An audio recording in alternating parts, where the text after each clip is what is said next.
1136 sheds major light on the true nature of Joy Boy and Emu through an ancient myth passed down by ELBAPH giants. Ja Rule explains that according to the myth, the world has already been destroyed twice. This is pretty much certainly a reference to the Age of Heavens and the Age of the Sea Circle. In other words, the 800-year cycle we are in currently and the one previous to that, started by the hero of Mamudine, according to Robin in Alabasta.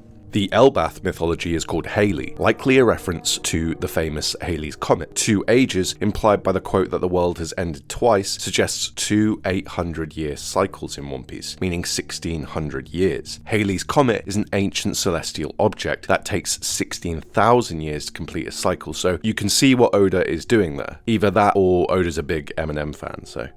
Vegapunk told us that Nika was an ELBAPHian myth, and in 1136 we had this confirmed when readers saw a picture of Nika for the first time alongside some indecipherable text. It's likely Joy Boy discovered this myth and reignited the will of the Sun God, passing it down in the form of the will of D, which I talked about a couple years ago in some Joy Boy videos. This sheds light on why it was so important to the world government to recruit giants, particularly from ELBAPH. It's in the hopes they can learn more about and ultimately suppress Joy Boy, which is highlighted in Ja Rule's quote in 1136, where he states, "That's why people in power always fear the appearance of Nika." The effect of Joy Boy being a liberator is often seen manifested in the storyline through characters such as Luffy. In 1136, the giants of ELBAPH begin to unravel the long-awaited mystery of Sun God Nika, and we can begin to truly understand Nika's connections to Joy Boy. Despite having access to truths otherwise hidden to the world, Oda demonstrates the giants are still unfamiliar with some aspects of the outside world, such as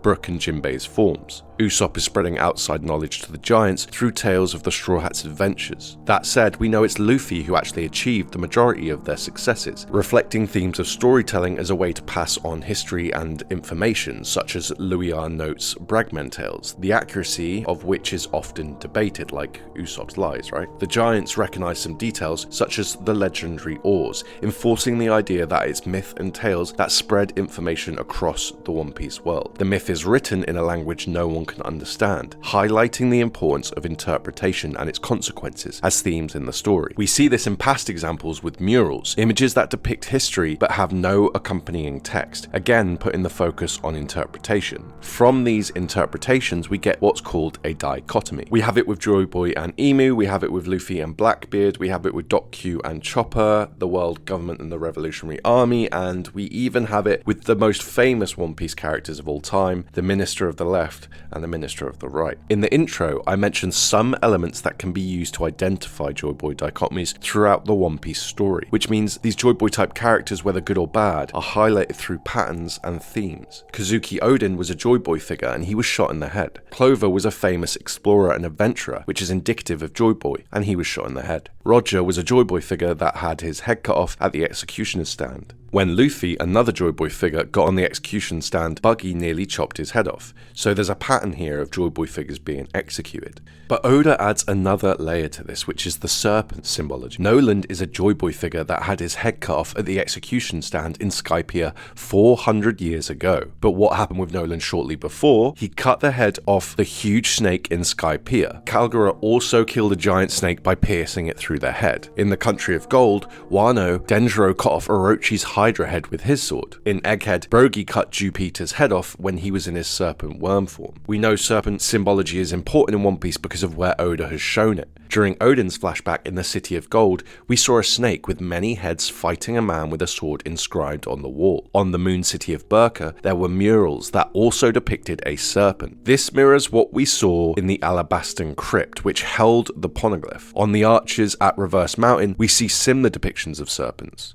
We can see Oda highlight certain characters using this imagery also. For example, we have Cobra from Alabasta, named after a snake, and died at the hands of Emu. Luffy uses Snake Man against Dofi, a classic Emu parallel. Amazon Lily is covered in the whole snake theme and style, and some speculate the island has deep ties to Lily and Emu. Emu took the form of a dragon's head to eat Sabo's Mera Flames, and a dragon is another representation of a serpent. Wano's 2 key narrative figures were Kaido and Momo, both dragons, and in chapter 1043, Nami actually called Kaido an oversized snake. Last but certainly not least, we have Monkey D. Dragon. Not only does he have the dragon for the serpent in his name and the whole celestial dragon theme, but also the Monkey Clan name as well. But what does this actually mean? And what does it have to do with ELBAPH? The meaning is probably one of the most core elements of the entire story, and by looking at the mural from the ancient golden city of Shandora, we can get a better understanding of why. Oda shows us a multi-headed, half snake, half human, holding a shield with the sun on it, fighting a person reminiscent of a combination of the three sky races. On the man's shield is an abstract depiction of the One Piece world, with the Grand Line and the Red Line, as well as a sword pointing downwards representing the feminine, which is the opposite to the masculine sun symbology, so in other words, the moon. In summary, this all means that there is and has been a dichotomy between man and gods for as long as this ancient mural has been around. In the current storyline, Oda manifests this through Joy Boy figures playing the role of gods and heroes, and the world government acting as the role of man, or villains at times. Now, this is where we can start predicting how things will unfold in ELBAPH. The snake in the mural is Loki, and the Joy Boy figures in ELBAPH, and the man on the mural is the Gods Knights, aka the world government. Loki is a trickster, or as some would say a snake, and a self-proclaimed sun god. He says he wants to bring about the end of the world. What's Loki chained to? The World Tree. And in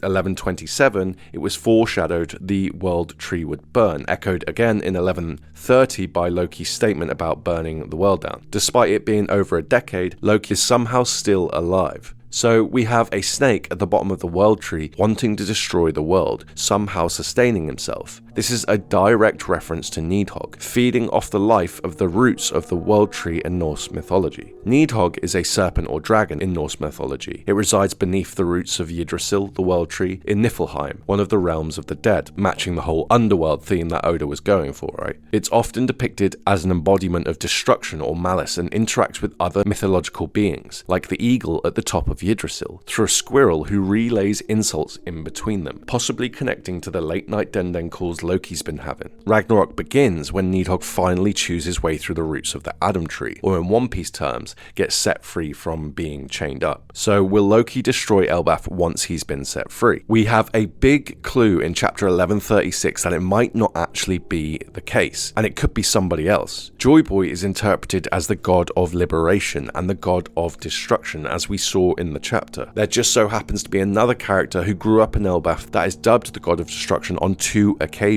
which is Big Mom. So is Big Mom coming to ELBAPH? Firstly, we need to ask if Big Mom is even alive still. Most assume she is alive, and there is a little bit of evidence to suggest this. A quote between Big Mom and Kaido shows that Kaido owes Big Mom a big debt, likely referring to her giving him his devil fruit to save his life. From this, readers could infer that Big Mom possibly took Kaido's remaining life force after they were blasted off from the volcano. This next piece of evidence is pretty wonky, but I do find it interesting, so now you have to hear it too. In chapter 1064, the cover page shows Pudding, held captive by Van Alga and Aokiji. It's easier to notice in the coloured version of the manga, but if we look closely, it kinda looks like Pudding is tearing up paper and letting the pieces go into the wind. The other possibility is that it's just flecks of the sea coming up, which is far less cool, so for now we're just gonna ignore that. But if it is in fact paper, then it's likely Big Mom's Vivre card, right, which then disappears when someone dies, telling us that she is in fact still alive. So is this a giga subtle clue from Oda, or have I just got lost in the source?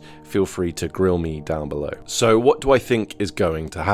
I think that Loki's will to destroy the world is an interpretation Loki has taken on himself from the Nika myth, Haley. In other words, Loki is another One Piece character like Emu and Kaido, doing all the wrong things to be Joy Boy. In contrast, I think Big Mom is the real god of destruction from ELBAPH, and that she is the Joy Boy figure to bring about the ruin of ELBAPH and cause the destruction of the Adam Tree. But like Jackie's uncle, there is one more thing. Another reason I think Loki won't succeed in fulfilling the Nika prophecy is because he has a fake Gomu fruit. I've been saying since before I was born that there's gonna be a Gomu shrine in ELBAPH. You know how 1130 said Loki stole a fruit from his dad? At no point has it been said that Harold actually ate the fruit. I'm thinking that the royal fruit might have been the Gomu, or at least the giants thought it was. After 1136, we know Nika is distinctly an Elbafian legend, so we can speculate that the sun god Nika fruit could also be from ELBAPH, an island centered around an important mythical tree, and trees are where fruits grow, right? It could be that the world government suspected the giants had the Gomu. This is why Sister Carmel was sent to infiltrate ELBAPH 100 years ago in chapter 866. Carmel poses as a nun, and the nun motif fits the Elbafian giant's spiritual beliefs in the sun god, so is then used to manipulate the giant's faith. This is highlighted when the world government fake a holy beam of bright light over Carmel while she made her speech. Of course, the world government knew Carmel would be successful in stopping the execution because they were the ones who were staging the execution. Now, Mother Carmel revealed to Cypherpole in a discussion about trading Big Mum that she'll be retiring because of one big score in the following chapter 867. We know this one big score is not Big Mum because in the same scene she's literally negotiating Big Mum's value there and then, and it's only after that does she mention she plans on retiring after finishing one more job. So Carmel expected something significant to happen in the near future. At this point, Sister Carmel was called Mother Carmel because she was in the kid selling business. In the previous chapter, Loki's birth was announced, so it could be that the announcement of Loki's birth is what switched Carmel's plans onto her final score because she knew that Loki would be inheriting the royal devil fruit. Remember, Carmel literally created a sun out of a catastrophic fire and then told people not to thank her but thank the sun god. And the sun god was mentioned by the village people around the 12 days they fasted. So clearly Carmel is aware of the sun god and thus likely the sun god Nika fruit. So Carmel's tied to the one big score could be the Nika fruit. Now we can assume Carmel never managed to get this one big score because on February 15th, 63 years ago, she gets eaten. But how is it possible that the Gomu is still in ELBAPH if Luffy ate the fruit in the East Blue? We saw 13 years ago Who's Who was on a secret mission to retrieve the Gomu for the world government. We know the mission was of the utmost secrecy because the world government used Cypherpole. Shanks was the one to take the Gomu from Who's Who, and Shanks has plenty of connections to ELBAPH, such as his Viking ship, which we saw in the scene. While this fits, it would mean that the Gomu was replaced by the world government when they stole it, because we know Loki fought over the royal devil fruit with his father a few years later. Oda gives us a load of clues that the world government did in fact try to recreate aspects of Nika, particularly the Gomu, making it seem more likely that they replaced the real Gomu with their own creation. World government funded Vegapunk recreated Kaido's mythical zone with all the essential elements matching pretty much perfectly. Caesar was trying to recreate giants on behalf of the world government, just for Oda to reveal later that the Gomu can turn Luffy into a giant. Additionally, in true Tekking spirit, geography gives us another huge clue. Okay, so see this part of the map? Raijin is a lightning island. We saw lightning with Gear 5 in Wano. Dressrosa, an island where Sad was manufactured to create zone fruits, and Nika is a mythical zone. And Punk Hazard as an island where the world government were trying to make devil fruits. And these three islands are all in close proximity to the G5 marine base. G5 ties to the Gomu through the prefix Go, which begins with the letter G and means 5, giving us the base name G5. Virgo, sent by Dofi, personally requests to go to G5, and his birthday is July 5th, giving us 7-5, and the 7th letter of the alphabet is G, giving us G5 again. When you put all this together, we see that this particular area has a significance relating to the Gomu Gomu Nomi. The fact Virgo requested to go there at the same time that Ginny had been taken tells us that Ginny might have been taken to G5 and used as some sort of test subject for Gomu experiments. Her aversion to any natural light as a byproduct of these experiments does suggest Saturn was working on something to do with the sun god Nika, so it does appear to come together neatly. It's literally the following year that we see Who's Who go and get the Gomu, so it could in fact be the case that the world government created some sort of fake Gomu